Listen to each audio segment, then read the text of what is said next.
अस्सलाम वालेकुम नाजरीन, आप देख रहे हैं नया पाकिस्तान और मैं हूं शहजाद इकबाल। साबिक वजीर आजम और बानी पाकिस्तान तहरीक इंसाफ के साबिक प्रिंसिपल सेक्रेटरी आजम खान के साइफर केस में खसूसी अदालत के सामने हालिया बयान ने इस केस से मुतालिक मजीद अहम सवालात खड़े कर दिए हैं। साबिक प्रिंसिपल सेक्रेटरी आजम खान, जो इस केस में इस्तगासा के सुल्तानी गवाह हैं, उन्होंने 18 जनवरी को ऑफिशियल सीक्रेट एक्ट अदालत के जज अबुल हसनात जुल्करनैन के सामने जो बयान कलमबंद करवाया है वो तफ्तीशी अफसर को दिए गए 161 के बयान और मजिस्ट्रेट के सामने रिकॉर्ड किए गए 164 के बयान से मुख्तलिफ और पिछले बयान के मुकाबले में उसकी जबान निस्बतन नरम है, क्योंकि इस बयान में आजम खान ने माजी के बरक्स ना ही साबिक वजीर आजम पर मुल्की खारजा पॉलिसी को कॉम्प्रोमाइज करने का इल्जाम लगाया है, ना ही ये इल्जाम लगाया है कि बानी पाकिस्तान तहरीक इंसाफ ने साइफर को रियासत मुखालिफ मकासद के लिए इस्तेमाल किया। और सबसे अहम बात यह है कि आजम खान अपने हालिया बयान में इस मामले पर भी लालमी का इजहार किया है कि बानी पाकिस्तान तहरीक इंसाफ ने मार्च 2022 में एक जलसे के दौरान जो कागज लहराया वो साइफर था या नहीं। ताहम अपने इस बयान में आजम खान साइफर की गुमशुदगी से मुतल्लिक अपने मौकिफ पर कायम है, क्योंकि उन्होंने इस बयान में साबिक वजीर आजम की जानिब से साइफर गुम करने के मौकिफ को दोहराते हुए कहा है कि साइफर को 1 साल के अंदर वजारत खारजा को वापस करना लाजिम होता है, मगर जब तक वो बतौर प्रिंसिपल सेक्रेटरी ओहदे पर कायम रहे उन्हें साइफर की कॉपी वापस नहीं की गई। आजम खान के इस बयान के बाद साइफर केस को लेकर 2 अहम सवालात जन्म लेते हैं। अहम सवाल यह है कि क्या आजम खान के बयान में तब्दीली से प्रोसिक्यूशन का केस कमजोर और बानी पाकिस्तान तहरीक इंसाफ का दिफा मजबूत होगा, या फिर आजम खान ने अपने ताज़ा बयान में अपनी राय और ख्याल पर मबनी बातें हज़फ करके ऑफिशियल सीक्रेट एक्ट के तहत FIA के केस को ठोस और मजबूत बनाया है। इस हवाले से आज रोजनामा द न्यूज़ और जंग में शाया सीनियर सहाफ़ी अंसार अब्बासी ने अपनी खबर में लिखा है कि आजम खान ने खसूसी अदालत के सामने अपने बयान को टोन डाउन कर दिया है, जिससे इस्तगासा के केस को शदीद नुकसान पहुंचा है।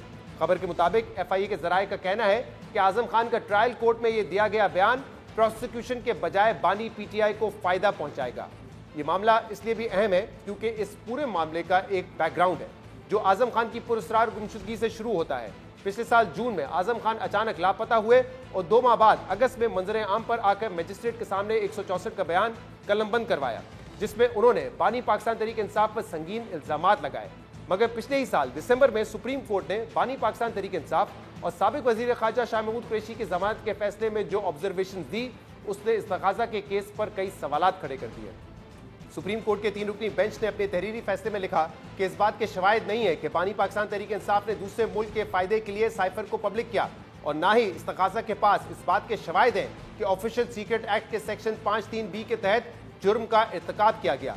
सुप्रीम कोर्ट ने मुल्जिमान को ये जमानत मंजूर करते हुए फैसला दिया कि अदालत के सामने पेश शवाहिद ये साबित करने के लिए नाकाफी हैं कि बानी पाकिस्तान तहरीक इंसाफ ने साइफर का मतन इस नीयत से पब्लिक किया जिससे किसी गैर मुल्की ताकत को फायदा पहुंचा हो, ना ही किसी दिफाई तनसीबात या मामलात से मुतल्लिक मालूमात पब्लिक की गई और ना ही हसास मालूमात आगे फैलाई गई। इसलिए सुप्रीम कोर्ट साइफर ट्रायल से मुतल्लिक हाई कोर्ट के फैसले को मुअत्तल करती है। साइफर केस में सुप्रीम कोर्ट की इन ऑब्जर्वेशन ने इस्तगासा के केस पर कई सवालात खड़े किए और अब FIA के सुल्तानी गवाह आजम खान ने भी अपने बयान में से साबिक वजीर आजम पर आयद किए गए बाज़ संगीन इल्जामात को हज़फ कर दिया है। आजम खान के पिछले साल अगस्त के बयान और 18 जनवरी के बयान में क्या फ़र्क है, इसके बुनियादी नुकात एक एक करके आपके सामने रखते हैं। आजम खान ने पिछले साल अगस्त में 164 के बयान में इल्जाम लगाया था कि बानी पाकिस्तान तहरीक इंसाफ ने मार्च 2022 में जलसे के दौरान साइफर लहराया। बानी PTI ने एक खुफिया क्लासिफाइड दस्तावेज को अपने सियासी मकासद के लिए मिसयूज करके बतौर पब्लिक ऑफिस होल्डर अपने हल्फ की खिलाफ वर्जी की, जिससे पाकिस्तान की खारजा पॉलिसी मफादात को ठेस पहुंची। मगर आजम खान ने 18 जनवरी के अपने बयान में जो मौक़िफ़ अपनाया है उसमें खारजा पॉलिसी मफादात को नुकसान पहुंचाने का कोई जिक्र नहीं किया, बल्कि उन्होंने ये मौक़िफ़ भी अपनाया है कि उन्हें ये नहीं पता कि जलसे में जो कागज़ लहराया गया वो साइफर था या नहीं, क्योंकि बानी पाकिस्तान तहरीक इंसाफ ने जलसे में ना ही वो कागज़ खोला और ना ही उस कागज़ से कुछ पढ़ा। इसके अलावा आजम खान ने 164 के बयान में इल्ज़ाम लगाया था कि बानी पाकिस्तान तहरीक इंसाफ ने अपने सियासी और रियासत मुखालिफ मकासद के लिए साइफर साजिश का हर जगह और हर सतह पर ढंडोरा पीटा। आजम खान ने 164 के बयान में यह इल्ज़ाम लगाया था कि उनके मुताबिक बानी पाकिस्तान तहरीक इंसाफ ने पाक फौज की हाई कमांड को निशाना बनाने का मंसूबा बनाया था ताकि उन्हें दबाव में लाया जाए, और इस दबाव के नतीजे में पाक फौज की क़ियादत तहरीक अदम एतमाद में पाकिस्तान तहरीक इंसाफ हुकूमत की मदद करे। आजम खान ने इल्ज़ाम लगाया था कि बानी पाकिस्तान तहरीक इंसाफ ने सियासी मफादात हासिल करने के लिए साइफर का खेल खेला और अपने सपोर्टर्स को भी रियासत मुखालिफ एजेंडा आगे बढ़ाने पर उभारते रहे। मगर अहम बात यह है कि आजम खान ने 18 जनवरी के बयान में साइफर साजिश, रियासत मुखालिफ एजेंडे या बानी पाकिस्तान तहरीक इंसाफ की जानिब से फौजी क़यादत को निशाना बनाने जैसे अल्फाज इस्तेमाल नहीं किए, बल्कि ये कहा कि बानी पाकिस्तान तहरीक इंसाफ समझते थे कि साइफर बजाय अंदरूनी किरदारों को एक तरह का पैगाम है। साइफर को उस वक्त के आर्मी चीफ और अपोजिशन के दरमियान गठजोड़ को बेनकाब करने के लिए इस्तेमाल किया जा सकता है, जबकि उसे तहरीक अदम एतमाद को नाकाम बनाने के लिए भी इस्तेमाल किया जा सकता है। आजम खान के 18 जनवरी के बयान की एक अहम बात यह भी है कि आजम खान ने यह बयान ऑन ओथ यानी कि बयान हल्फी दिया है और इस बयान में उन्होंने वाजे किया है कि उनका 161 और 164 का बयान हल्फी नहीं था, ताहम इन दोनों पर उनके दस्तखत जरूर मौजूद थे। जहां एक तरफ आजम खान ने अपने हालिया बयान में तब्दीलियां की हैं, वहीं अहम बात यह भी है कि अपने हालिया बयान में वो अब भी इस बात पर कायम है कि बानी पाकिस्तान तहरीक इंसाफ से साइफर की कॉपी गायब हुई और उन्होंने 1 साल के वक्त के अंदर साइफर की कॉपी वजारत खारजा को वापस नहीं की। बहरहाल साबिक प्रिंसिपल सेक्रेटरी आजम खान के हालिया बयान पर इस्तग़ासा की जरा के बाद यह वाज़ेह होगा कि इस बयान से FIA का केस कमज़ोर होगा या उन्हें अपने बयान में नरमी लाकर प्रोसिक्यूशन के लिए अपना केस साबित करना आसान हो जाएगा। इन मामलों पर हम बात करेंगे, उसके लिए हमें ज्वाइन किया है जियो न्यूज़ के नुमाइंदा खसूसी एजाज सैयद ने। एजाज साहब, बहुत बहुत शुक्रिया वक्त देने के लिए। एजाज, आपने तो 2 दिन पहले ही बताया था कि जो 164 का बयान था साबिक प्रिंसिपल सेक्रेटरी आजम खान का और अब जो अदालत में उन्होंने बयान दिया है उसमें कुछ बातों में फर्क है, और वो ये भी अब कह रहे हैं कि जो पिछले 2 बयान थे उनके, यानी कि 161 का बयान और 164 का बयान, वो अंडर ओथ नहीं था, यानी कि बयान हल्फी नहीं दिया था उन्होंने। ये क्या मामला है पूरा? शहजाद भाई बहुत शुक्रिया। शहजाद भाई, जो 161 का बयान होता है वो किसी भी प्रोसिक्यूशन एजेंसी के सामने होता है, पुलिस या FIA के सामने होता है, उस पे ओथ की जरूरत नहीं होती। लेकिन 164 का जो बयान है उस पे ओथ होता है, वो मजिस्ट्रेट के सामने होता है और उसमें मजिस्ट्रेट 3 बार जो बंदा होता है बयान देने वाला या गवाह जो होता है उससे 3 बार पूछता भी और 3 दफा टाइम भी देता है। ये मैंडेटरी है पाकिस्तान पीनल कोड के तहत। ये जरूरी है मजिस्ट्रेट को कि वो गवाह को 3 बार मौका दे और उसको ये भी बताए कि अगर ये बयान आपने कल इस बयान से मुकरे तो ये बयान आपके खिलाफ भी जाएगा, आपको सजा भी हो सकती है। ये कानून है। एक बात तो ये। दूसरी बात ये है कि जो आजम खान ने साबिक प्रिंसिपल सेक्रेटरी ने बयान दिया है जेल के अंदर, ये अभी उन्होंने बयान रिकॉर्ड करवाया है। इस बयान में जो चेन है, जो प्रोसिक्यूशन ने चेन बनाई है कड़ी से कड़ी मिलाकर कि ये जो साइफर था किसने लिखा, कहां पर गया, कहां से ये वजीर आजम हाउस पे गया और किसने वजीर आजम को दिया और वजीर आजम ने वो अपने पास रख लिया। तो ये जो चेन है, इस चेन को आजम खान जोड़ रहे हैं। सिर्फ 2 चीजें उन्होंने अपने बयान में नहीं की, सिर्फ 2 चीजें, वो बड़ी अहम है। एक तो ये कि उन्होंने अपने बयान में जो पहले उन्होंने बयान दिया हुआ है उसमें ये कहा कि इमरान खान ने ये फौज और इदारों के खिलाफ एक कॉन्स्पिरेसी साजिश की है। दूसरी बात जो उन्होंने अपने पहले बयान में कही थी, जो इस दफा नहीं की, कि इस इमरान खान साहब के इस इकदाम की वजह से पाकिस्तान के जो ताल्लुकात हैं अमेरिका समेत दीगर मालिक से वो डैमेज हुए, मुतासर हुए हैं।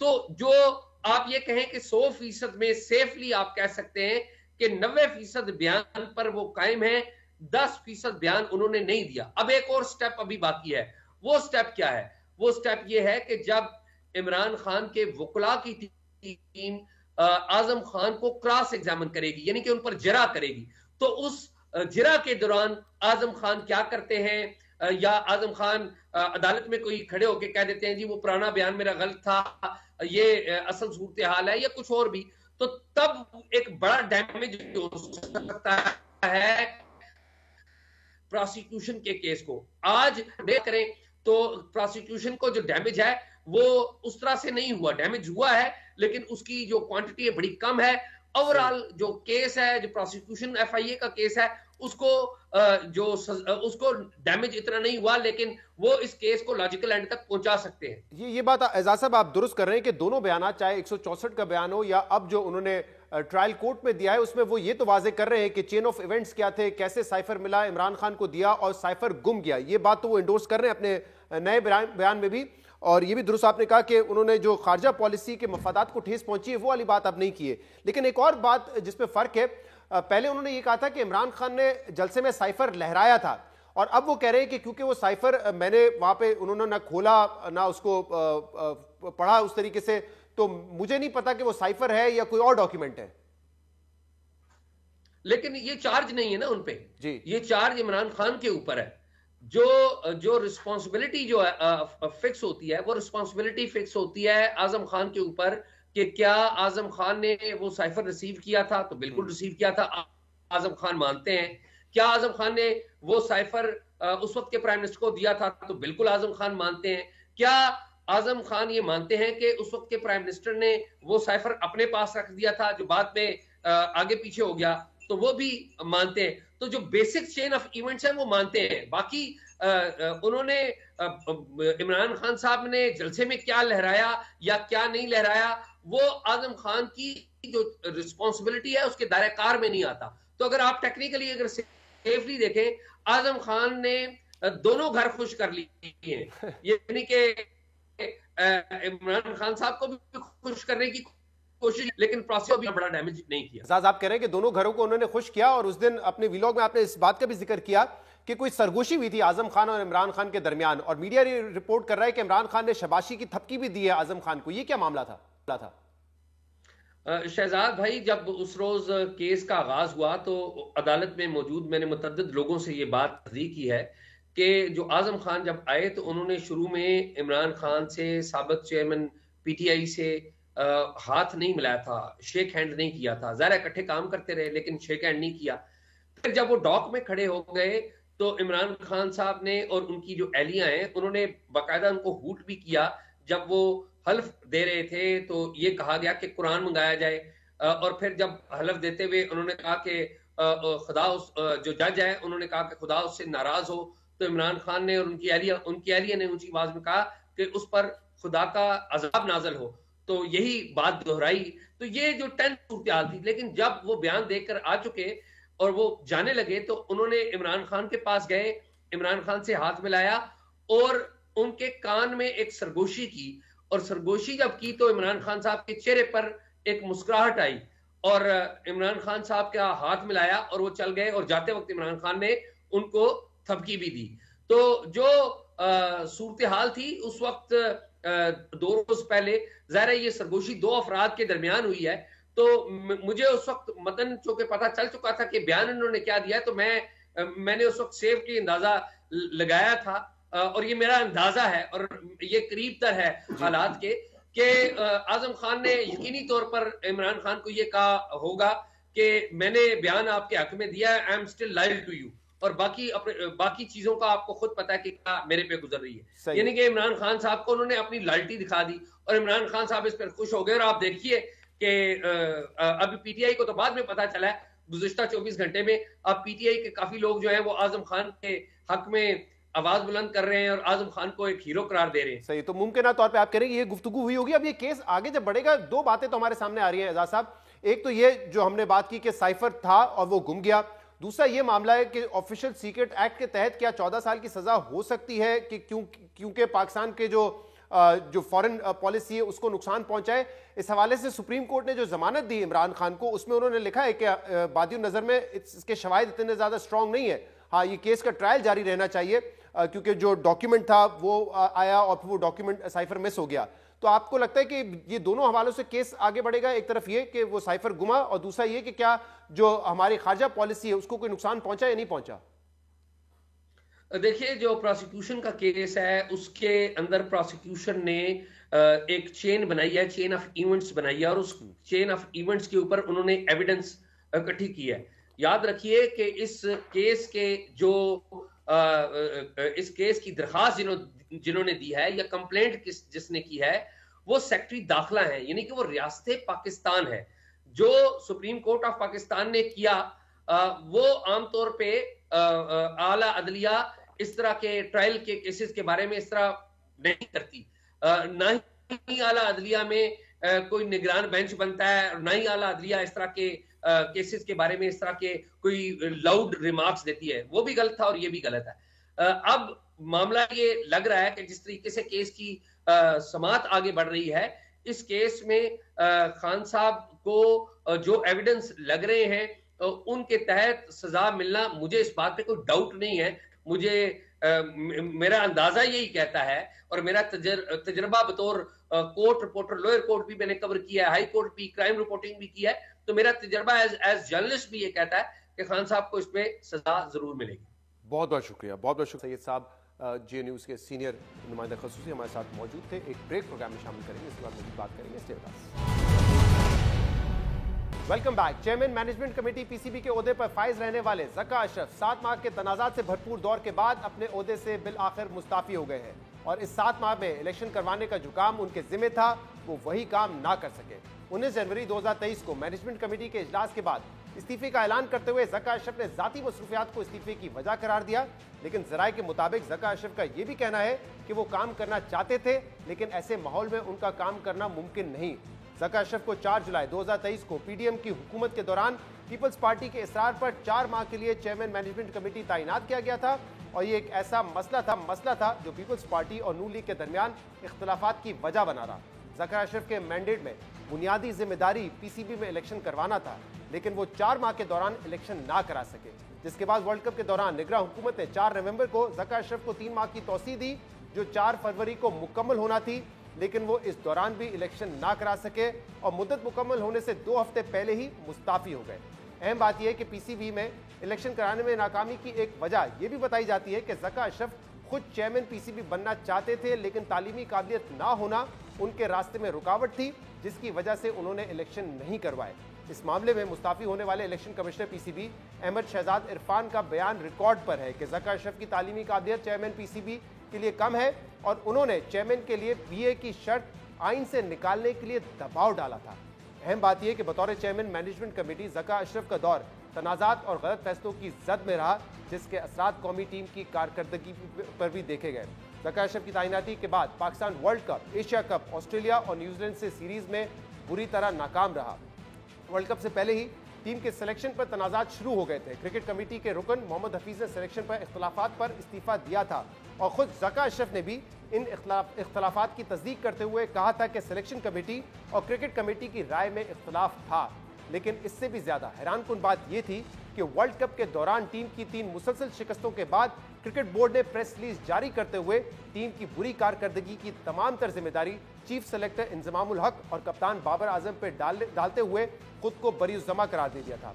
क्रिकेट बोर्ड के इस इक़दाम पर शायकीन क्रिकेट के अलावा दुनिया का पूरा मीडिया हैरान था कि टूर्नामेंट के दौरान पीसीबी को इस प्रेस रिलीज की जरूरत क्यों महसूस हुई। इसके अलावा इसी दौरान बोर्ड की जानिब से प्लेयर्स की ग्रुपिंग और सिलेक्शन पर असरअंदाज होने की खबरें भी लीक की गई। इस सिलसिले में खासतौर पर प्लेयर मैनेजमेंट कमेटी साया कॉर्पोरेशन पर इल्जाम आयद किए गए कि इस कंपनी में इंजमामुल हक और मोहम्मद रिजवान भी शराकतदार है और ये कंपनी पाकिस्तान टीम की खिलाड़ियों को मैनेज करती है और सिलेक्शन पर असरअंदाज होती है।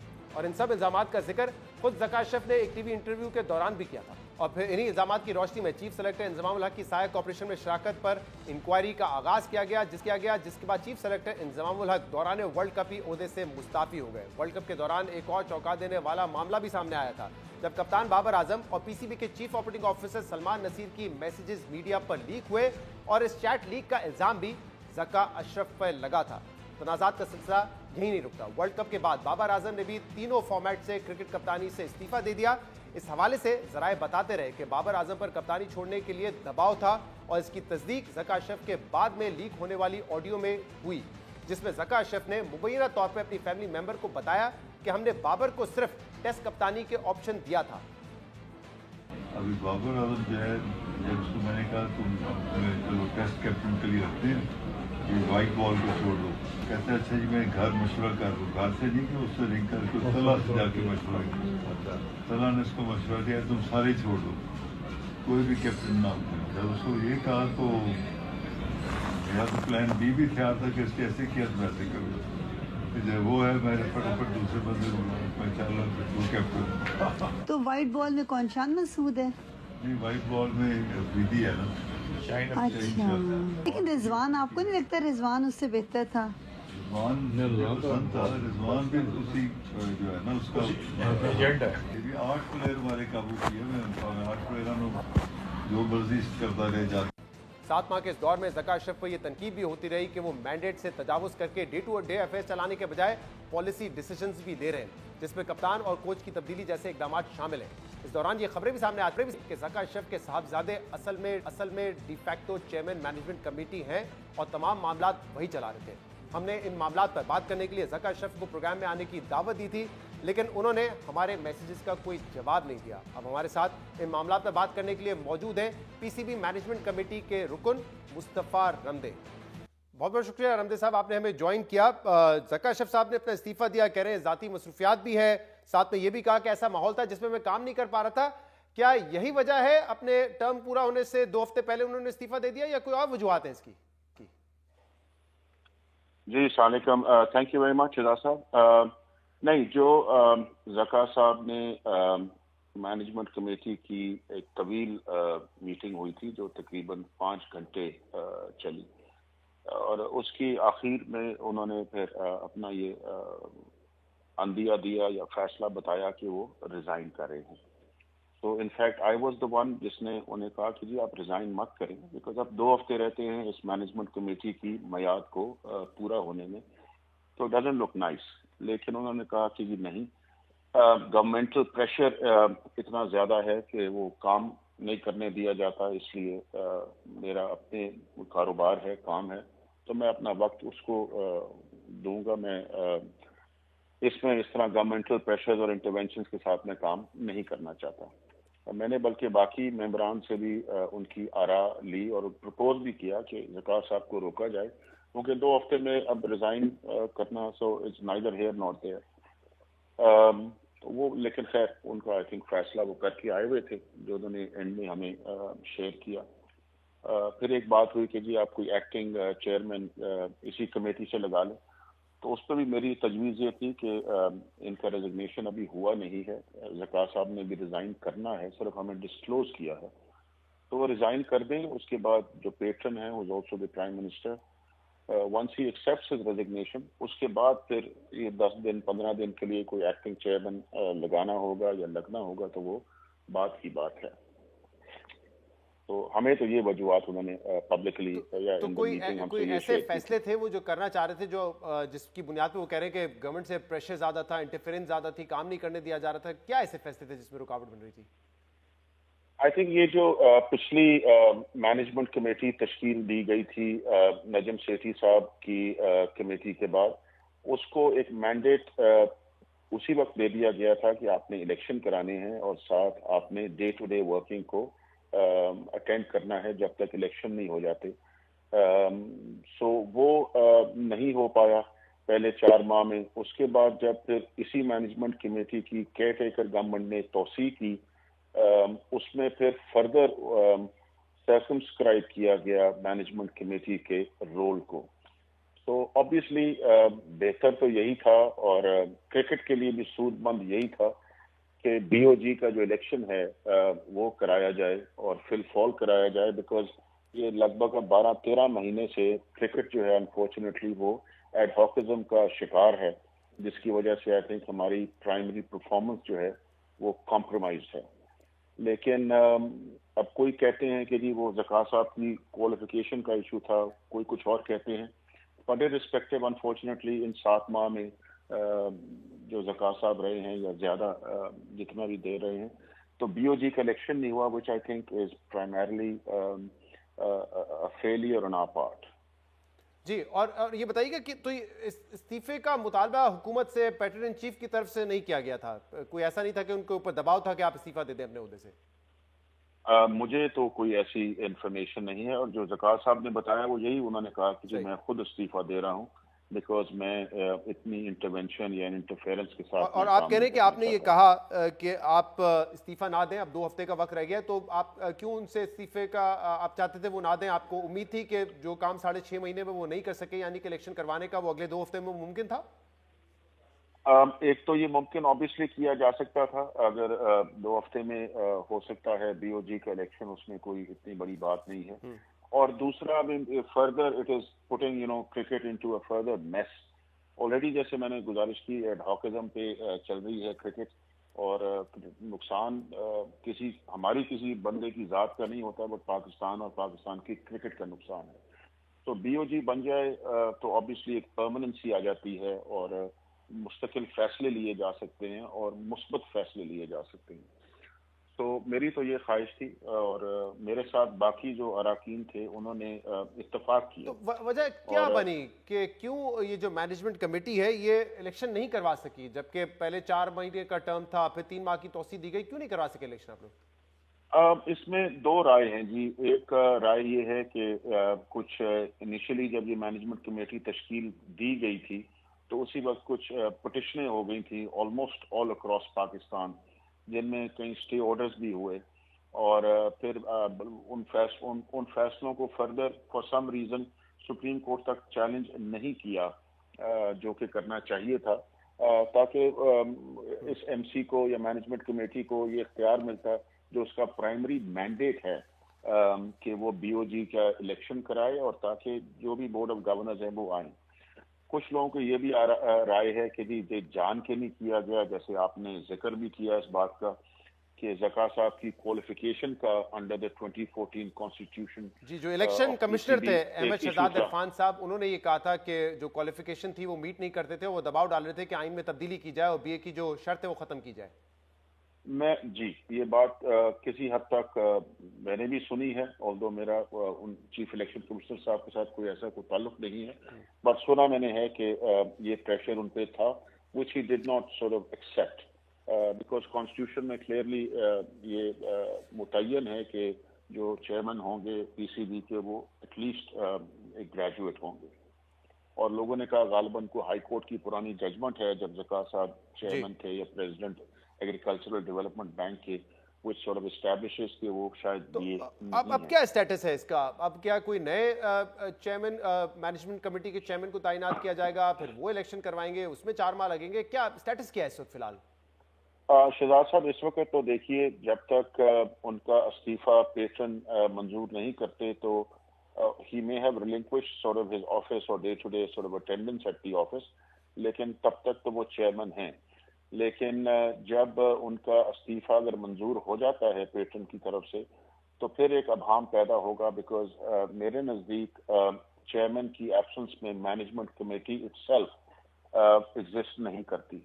उसके लिए उनको या तो इस मैनेजमेंट कमेटी को वो डिसॉल्व करेंगे जो पेट्रन है और एक नई मैनेजमेंट कमेटी को तश्कील देंगे जिसका मेरे नज़दीक एक्सक्लूसिव मैंडेट होना चाहिए कि वो फिल फॉल बीओजी का इलेक्शन कराए ताकि एक परमानेंसी और एक परमानेंट स्ट्रक्चर जो है, परमानेंट गवर्निंग बॉडी जो है वो आए और आके क्रिकेट के मामलात को संभाले। दूसरी ऑप्शन ये है कि वो शायद 4 फरवरी तक किसी बंदे को from amongst the committee members शायद चेयरमैन भी नॉमिनेट कर सकते हैं, ऑल्दो वो सूदमंद नहीं होगा। बेहतर तो शायद यही है कि वो एक मैनेजमेंट कमेटी तश्कील दें जिसके जो फॉरेन इलेक्शन कराए। पीएसएल 17 फरवरी से शुरू हो रहा है। उसके बाद again there is a very busy calendar cricket का पाकिस्तान में और पाकिस्तान से बाहर इस साल। तो ऑलरेडी आई थिंक हम काफी नाकाबिले तलाफी नुकसान बर्दाश्त कर चुके हैं और नुकसान हमें ऑब्वियसली कुछ फैसलों की सूरत में भी नजर आया, टीम की कारकर्दगी पे भी वो रिफ्लेक्ट हुआ। मैनेजमेंट कमेटी के रुकन के तौर पे आप कैसे देखते हैं ये जो 7 माह में हमने मुख्तलिफ तनाज़ात देखे जिसमें प्रेस रिलीज जारी करना वर्ल्ड कप के दौरान, कैप्टन जो बाबर आजम थे उनके मैसेजेस को लीक होना, आपका क्या राय है, किस तरीके से मैनेज किया गया है पीसीबी अफेयर्स को? मेरे जाती ख्याल में जी मैनेजमेंट कमेटी को अनफॉर्चुनेटली बहुत ज्यादा साइड लाइन करके रखा गया है। मैनेजमेंट कमेटी को तो अक्सर और बेशतर मामलात में कभी पूछा नहीं जाता था। सिर्फ किसी हद तक ज्यादा सर्कुलर नोटिफिकेशन आती थी कि जी आप इस इकदाम को एक्स पोस्ट फैक्टो अप्रूवल दे दें या ना दें। एक इंक्लूसिव कॉन्सेप्ट नहीं था अनफॉर्चुनेटली, और जो कुछ होता रहा in terms of management of cricket उसमें बेशतर जो मेंबरान हैं मैनेजमेंट कमेटी के वो शामिल नहीं थे। कुछ मेंबरान ने इस मामले में लिखत पढ़त भी की, खतो किताबत भी की, but unfortunately it continue to fail on deaf ears. और अगेन विद इन एडहॉकिज्म वो एक बिल्कुल वन मैन स्ट्रक्चर के तहत प्राइमरीली क्रिकेट का निज़ाम चला है, जिससे मैंने पहले भी अर्ज की सबसे ज़्यादा नुकसान जो है वो क्रिकेट को हुआ है। और जो क्रिकेट के फैंस हैं with in Pakistan, outside Pakistan, तो नुकसान सब ने बर्दाश्त किया है। बहुत बहुत शुक्रिया अब अल्लाह मुस्तफा करे रहमदे साहब, आप हमारे साथ मौजूद थे। मजीद इस पर हम बात करेंगे। पाकिस्तान के साबिक टेस्ट क्रिकेटर और साबिक चीफ सेलेक्टर इंजमामुल हक भी हमारे साथ मौजूद होंगे। एक ब्रेक के बाद उनसे भी बात करेंगे इस मामले पर। Stay with us.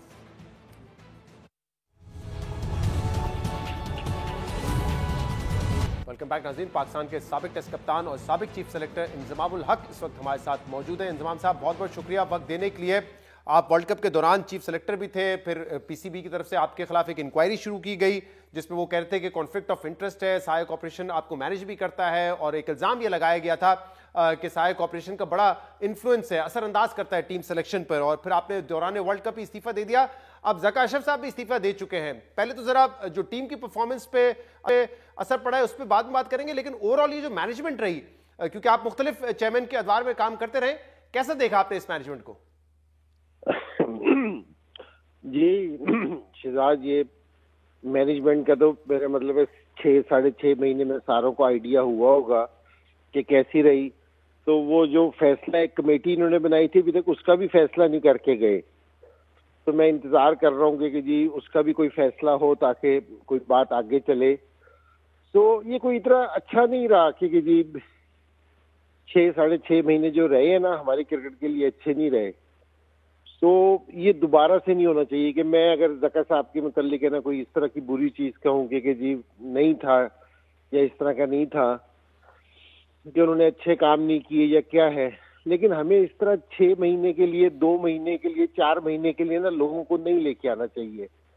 मैंने अपने पहले भी एक इंटरव्यू में कहा था कि जी लोग आए, थोड़ा सा लंबा टाइम दें ताकि वो कोई काम कर सके, उनका कोई विजन हो। क्योंकि ये 2-2, 3-3 महीने के लिए आके ना कोई विजन नहीं होता कि जी इलेक्शन कराना था तो उनको बीच में एक दफा और भी लेके आया गया था, किसी ने उनसे नहीं पूछा कि जी आपने इलेक्शन कराए या नहीं करवाए। तो इस तरह की चीजें नहीं होनी चाहिए। क्योंकि उन्होंने कोई अच्छे काम करने की भी कोशिश की है कोई 6-6.5 महीने में, लेकिन जिस समय आप किसी को बिल्कुल छोटे पीरियड के लिए लेके आते हैं ना, और जिसके पास पावर नहीं होती कि जी आप ये वाला काम कर लो, ये वाला काम कर लो, उसके फिर रिजल्ट आपने ना देखे हैं टीम के साथ। मैं इसी में बात करना चाहता था, क्योंकि बतौर कप्तान और आप जब प्लेयर रहे हैं, ये जो मिस हैंडलिंग हो रही होती है पीसीबी के लेवल पर, क्या इसके असरात होते हैं टीम की परफॉर्मेंस पे? क्योंकि वर्ल्ड कप में हमने देखा हम सेमीफाइनल के लिए नहीं क्वालिफाई किए, एशिया कप में फाइनल के लिए हमने क्वालिफाई नहीं किया, फिर 3-0 हम टेस्ट सीरीज हारे ऑस्ट्रेलिया से, अब जो न्यूजीलैंड के साथ T20 सीरीज थी 4-1 वहां पे हम हारे। तो क्या इनके असरात होते हैं टीम की परफॉर्मेंस पर? देखिए मैं आपको शहजाद छोटी सी चीज बताता हूँ कि आप खुद भी क्रिकेट खेलते हो, बड़ी अच्छी खेलते हो, अगर पता नहीं लोगों को पता या नहीं पता कि आप भी बहुत जबरदस्त बैट्समैन हो।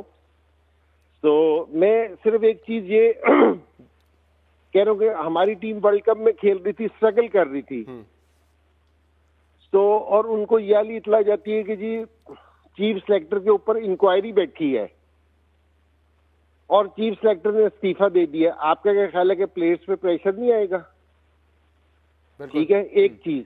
दूसरी चीज ये कि आपने नोट किया होगा कि जी जिस दिन इन्होंने बाबर आजम को और मिकी आर्थर वगैरह को फारिग किया है कि जी आप अब कप्तान नहीं है, विद इन आवर आपने सब कुछ अनाउंस कर दिया कि जी ये क्रिकेट डायरेक्टर होगा, ये चीफ सेलेक्टर होगा, ये कोच होगा। ये आपने 1 घंटे के आपने हर चीज पहले से डिसाइड कर रखी थी, ठीक है जी, आप सारी चीजें कर रहे थे। तो ये वाली चीजें ना हमारे प्लेयर्स पे फर्क डालती है। हमारे प्लेयर्स बुरे नहीं है, हमारी टीम बुरी नहीं है, लेकिन कॉन्फिडेंस जब तक आप नहीं देंगे ना किसी भी प्लेयर्स को, किसी भी टीम को, तो वो बेहतर परफॉर्मेंस नहीं दे सकती। और हमारी टीम के साथ भी सिर्फ यही चीज हो रही है और कोई चीज भी नहीं हो रही। और जाहिर सी बात है प्लेयर्स को जब ये एतमाद नहीं होगा कि जो पीसीबी में जो चेयरमैन है वो कितने टाइम रहेंगे, फिर जो मैनेजमेंट करते हैं यानी कि कोच हो गए, डायरेक्टर हो गए, चीफ सेलेक्टर हो गए, ये कब तक रहेंगे नहीं रहेंगे, तो उनको अपनी फिर फिक्र होती होगी कि वो कब तक टीम का हिस्सा रहेंगे और कितनी चेंजेस आते रहेंगे। तो ये जो आपने सीरीज देखी ऑस्ट्रेलिया की और न्यूजीलैंड की, इसमें कुछ नए लड़कों को भी ट्राई किया गया, कुछ हमारे फास्ट बॉलर मिसिंग भी थे, इस पर आपकी क्या राय है? दुरुस्त फैसला था एक यंग टीम को भेजने का, एक्सपेरिमेंट करने का, खासतौर पर T20 वर्ल्ड कप से पहले? नहीं, देखिए ऑस्ट्रेलिया में और जो न्यूजीलैंड में खेले, ऑस्ट्रेलिया में ठीक है कि यंग टीम गई थी, हमारे पास अपॉर्चुनिटीज थी, वो हम अवेल नहीं कर सके। तो लेकिन मुझे न्यूजीलैंड में हारने का बहुत ज्यादा, क्योंकि न्यूजीलैंड में अगर पाकिस्तान टीम की परफॉर्मेंस देखी जाए और स्पेशली T20 में, तो हम बहुत अच्छा परफॉर्म करते रहे हैं। और ऑस्ट्रेलिया हमारे लिए हमेशा से हार्ड रहा है, लेकिन न्यूजीलैंड हमारे लिए कभी भी हार्ड नहीं रहा पाकिस्तान टीम के लिए। और स्पेशली T20 में हमारी वहाँ बहुत फतवात है, तो ये थोड़ा सा हमारे लिए हैरान कुन था कि जी जो हम T20 में परफॉर्मेंस अच्छी नहीं दे सके। और नए लड़कों को मौका दिया है तो अच्छा किया है कि नए लड़कों को भी आना चाहिए, लेकिन नए लड़कों को उस टाइम आना चाहिए जिस टाइम पुराने लड़के आपके ना हो, क्योंकि जी उनका टाइम खत्म हो गया हो। जिस टाइम आप यंगस्टर्स को लेके आना अच्छी चीज है, लेकिन राइट टाइम पे लेके आना अच्छी चीज है। तो अगर राइट टाइम नहीं होगा तो फिर आपके लिए मुश्किल होगी। सही। और मैं फिर आपसे ये कह रहा हूँ कि देखो, वर्ल्ड का बेस्ट प्लेयर बाबर आजम है, इसमें तो कोई शक वाली बात नहीं है ना। अगर हमारी बोर्ड, हमारे लोग अगर उस पर प्रेशर डाल सकते हैं, तो आप दूसरे प्लेयर्स का सोच लोगे कि जी उनके ऊपर क्या प्रेशर होगा। तो हमारी टीम के लिए इस तरह परफॉर्म करना जरा मुश्किल चीज है। सही, बहुत बहुत शुक्रिया, बहुत बहुत शुक्रिया। और साबिक पाकिस्तान के कप्तान इंजमाम उल हक साहब हमारे साथ मौजूद थे। प्रोग्राम एक ब्रेक शामिल करेंगे, इसके बाद हम मज़ीद बात करेंगे।